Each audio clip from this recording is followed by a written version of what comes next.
Hello and welcome to this week's Tea with Fee. My name is Fee and this is Make It So HQ. So go grab yourself a drink or something and an optional craft of your choice and let's get chatting about this week's topic. So April is Stress Awareness Month. So I thought I would take the time to do some research into stress and use that for this week's topic for Tea with Fee. So I did some Googling and I'm just going to show you, because you know how I love a planner. These are my notes on stress. And they had to be like fancy colours as well. Anyway, I was totally like shocked because I obviously know what stress is and I get stressed. And we use this expression, I'm stressed, quite a lot. But I didn't realise there was actually so much to it. So really, if I was to ask you now to name 5 things that stressed you out, I bet you could quite easily name 5 things. So here's a little bit of a test for you. So name 5 things that stress you out and stick them in the comments. But what you would find interesting if you look at the comments is that different people get stressed by different things. And on top of that, something that stresses you today might not stress you tomorrow, but you're the same person. So a lot of it is down to what else is going on. So a standalone thing might not stress you out, but that coupled with 3 or 4 other stressful situations might. So an example of something that stresses me out is mess. I find mess very stressful. Now, stressful is possibly like a little bit of a strong term for mess stressing me out, but it definitely affects my headspace. But interestingly, if everything's going okay, generally speaking, everything's going okay in my life, and there's some mess in the house, I tend to just tidy the mess. And I don't dwell on it too much, and I just kind of move on, tidy the mess, and then happily go about my merry way. However, what happens the following week is there's exactly the same amount of mess, but on top of the mess, I've now got a situation where, say, my car's broke down or my washing machine's broke down, and I've now got to find like someone or somewhere to do my washing for 2 weeks at the same time. Suddenly the mess bothers me because I've got other things going on. So I know that's a stupid example, but I'm just trying to get the point across. So just because it stresses me this week might not stress me next week, and mess might not stress somebody out at all, but it does stress me out. So stress is a very personal thing. But what I did discover in my quest to find out more about stress was the amount of situations that occur that create stress in people means that it's very unlikely that we're ever going to have a period in our life where there is absolutely no stress in the day whatsoever. So I'm really sorry to report that to you just now. But just based on all the different scenarios, it's really unlikely that you're going to have a period of any length of time where there's not something stressing you out. Even some of the big things that stresses out can be moving house. I was really stressed when we moved house. So moving house is definitely one of those. If your car breaks down, that's another one. If you lose your job, maybe if you get ill, and possibly if there's a big birthday coming up, or it could just be organising a big birthday event, that can stress you out as well. So ultimately what I'm saying is that we cannot avoid stress in our lives completely. However, what we can do is we can create stress busting strategies. Did you know you have your very own stress busting superpower? Yes, you heard me right. Your stress busting superpower is your love of sewing or crafting. Either work, but specifically sewing. What I love about my sewing lessons that happen during the week are that quite often a lot of my sewing clients will say to me that the sewing day with me is like the best day of the week. And it's not because that they're spending the day with me, it's because they're spending a couple of hours just doing some sewing, and the benefits that they get out of that are priceless. So whilst I was researching stress and causes of stress, it was quite interesting to see what examples were used on how to manage our stress levels. And some of those were to be kind to yourself. So here's a little sort of permission slip for everybody out there, just to be kind to yourself. You know, give yourself a break. Try and just not be so hard on yourself. Another managing your stress technique is to find time to relax. Now, finding time to relax could quite easily be doing something crafty and or specifically sewing related. So I would say that would be my relaxation, is doing some sort of crafting. Or one of the symptoms of being stressed can be loneliness. So if you do have a hobby, then that can actually also help to combat loneliness, because you feel part of a community, whether that be an online community or an actual in-person weekly catch-up. So like Crafternoon Tea, for example, is a great way that we have created a support network for each other and a community of like-minded people. And that's just through a mutual love of crafting. Spending time in nature is another way to help relieve stress in your life. And I find this particularly useful, especially if my house is a mess and it's the house that's stressing me out. So I really quite enjoy getting outside, whether it be in the garden or going for a walk along the railway lines, and just looking at all the signs of nature. And it just makes you feel more uplifted, especially at this time of year where you see all the new things starting to grow. So I definitely recommend that too. So your stress busting superpower, which is sewing, is one of the keys to managing your stress levels. So I just wanted to talk to you a little bit about the benefits of sewing. So I'm just going to talk through some of those for you now, and there are quite a lot of them you might be surprised to hear. So let's get stuck into those benefits now. So the health benefits of sewing are multifaceted. And I speak from personal experience when I say that sewing has genuinely changed my life. Well, crafting has changed my life, but sewing is one of the crafts that I enjoy doing. And I would say that crafting is a superpower because it totally lifts your mood. And you can, in theory, depending on what the craft is, take it anywhere. So that's why it's really useful, and you might find that there's quite a high percentage of crafters who have more than one craft.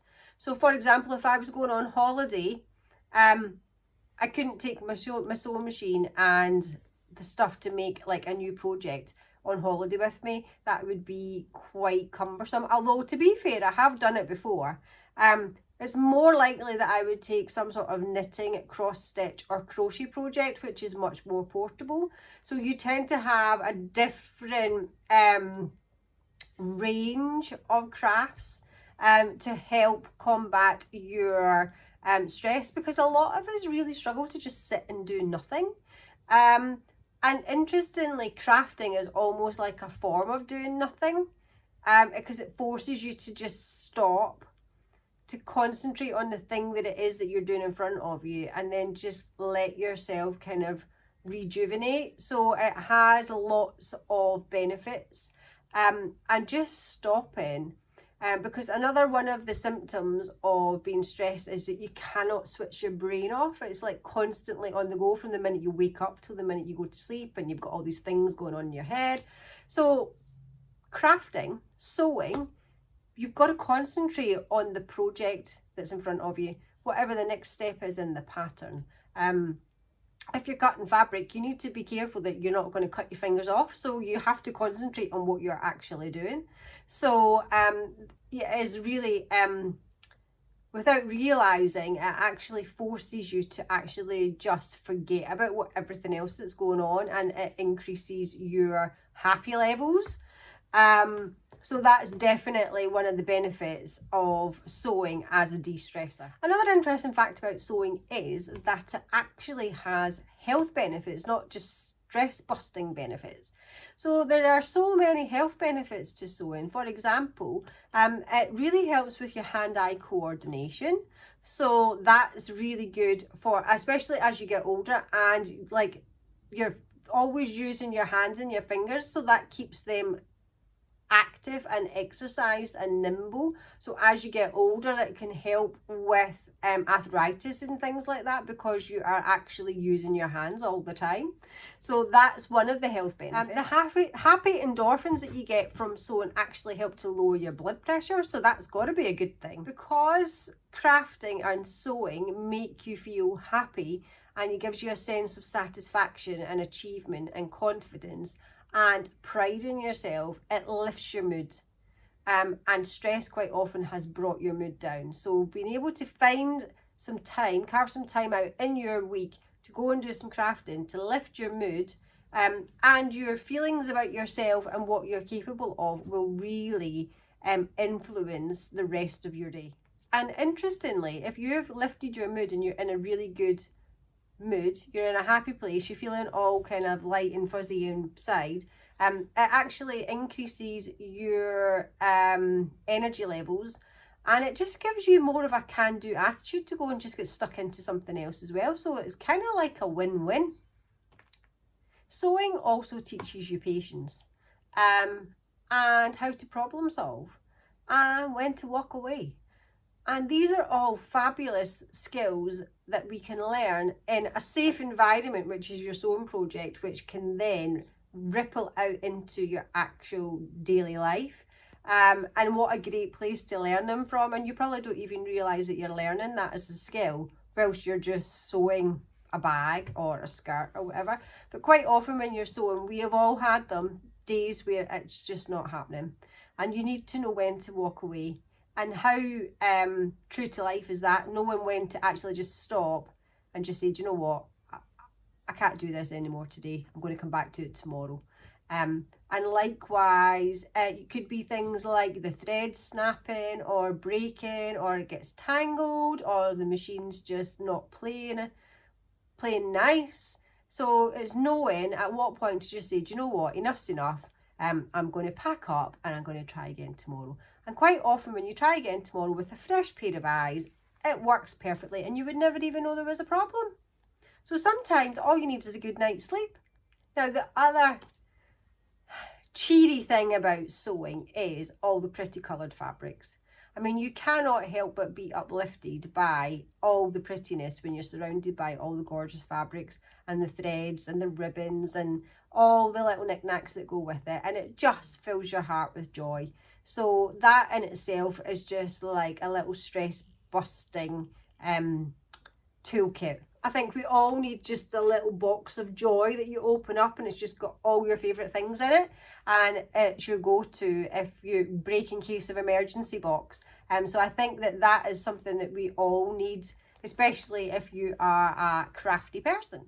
Another thing that helps us to forget about our stresses for a while is just being creative, and sewing gives us that outlet, especially if you are doing a new project. Even just the art of picking the fabrics and the trim and what thread to use. Do you want the same thread? Do you want a contrasting thread? What's going to work for the lining of the project? And all of those things together are giving you a creative outlet, and that's before you've even cut a bit of fabric or tried to sew it together.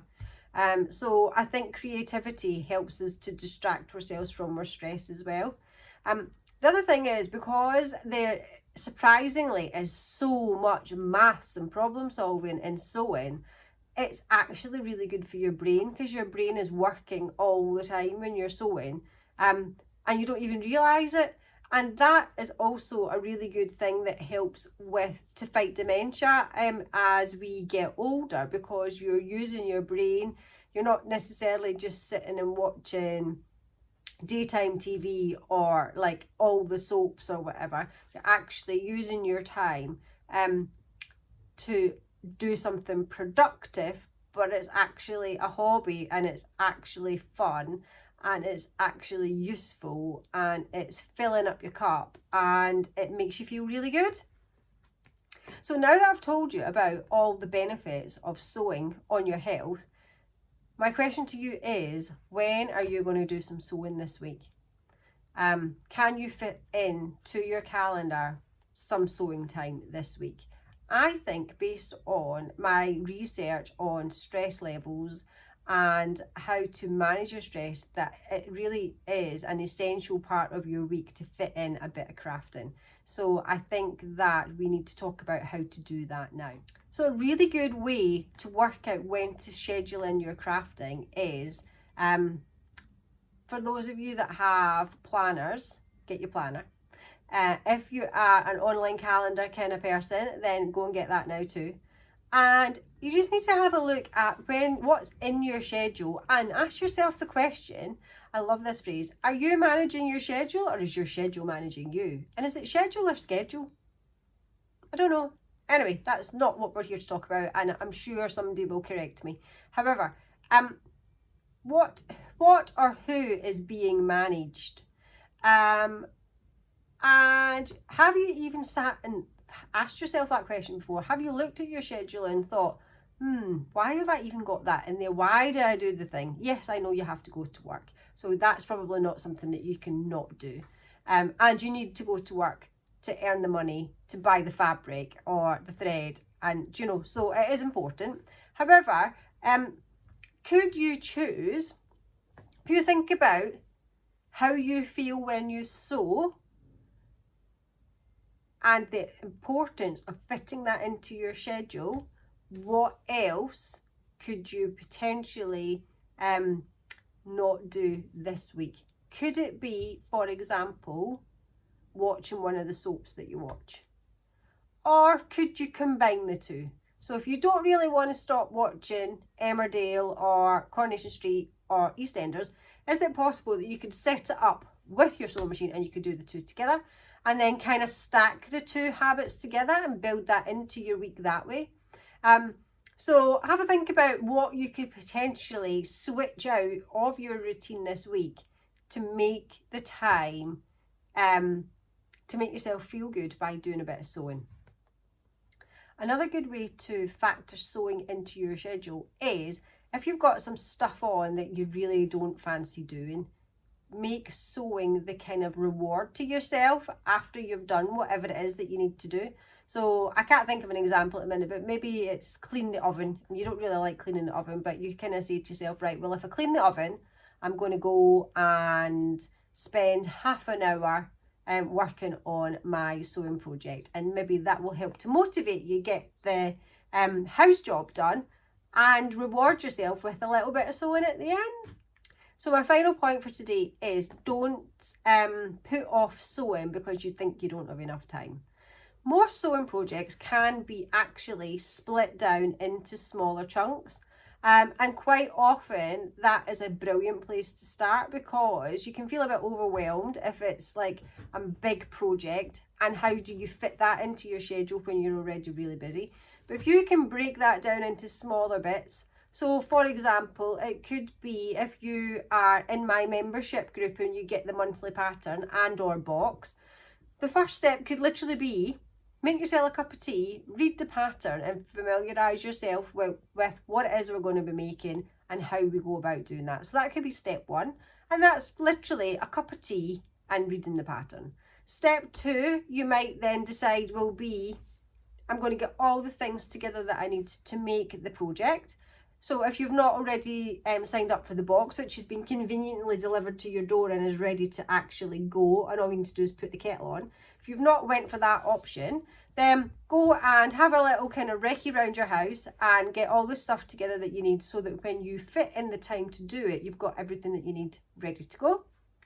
The next thing that you could then do is split down the actual making process. So for example, more often than not, the first step of any project is you need to cut out all the pieces. So make that a standalone task. You cut out the pieces, you tick the box, you've done that, you've achieved that. And then the final bit of the step-by-step process would be to start to sew it together. Now, if it's a project that needs stuffed, you could make the stuffing of the project into a separate section or task, so that you've literally got these little bite-sized chunks. And the benefit to that is, if you have planned that into your week, fortnight, month, then you've got a little bit of sewing me time scheduled in pretty much over the course of a month. And at the end of the month, you've actually got your finished project to show for it. So you've also got finished project, those like happy endorphins, the me time, which is really important. And I know I say this quite a lot, but if you want to look after everybody to the best of your ability, then your priority needs to be to look after you first. And this is a perfect way to do that. And your loved ones will thank you for it, because you're going to be a much nicer person to be around. You're not going to be snapping at people, which is another sign of stressing, by the way. Snapping at people, being irritable, being short-tempered, being impatient. A lot of that goes if you actually take a little bit of time for yourself, and selfish sewing could be the way to make that happen. And at least you'd feel like you were still doing something, because if you're like me, you're going to struggle to just sit and do nothing and stare at the sky, which is lovely, but I can't do it for very long. So these are my thoughts and suggestions and opinions on how to combat stress in your life, which we all have, and it's never going to completely go away. So how do you manage that to the best of your ability, whilst making yourself feel better and topped up and ready to be the best version of you possible? And carving out time in your schedule to do some sewing is my number one top tip in how to be the best version of you. So I hope you've enjoyed this week's video, and I would love to hear your comments on what stresses you. What's your current work in progress, and comment below that you have booked time into your schedule this week. And I would love to know, if you book it in, have you followed up on it? Have you actually committed to it? Have you done the sewing time when you say you're gonna? And how did it make you feel afterwards? How did that impact on the rest of your day, week, month, whatever it happens to be? Have a great weekend. Bye.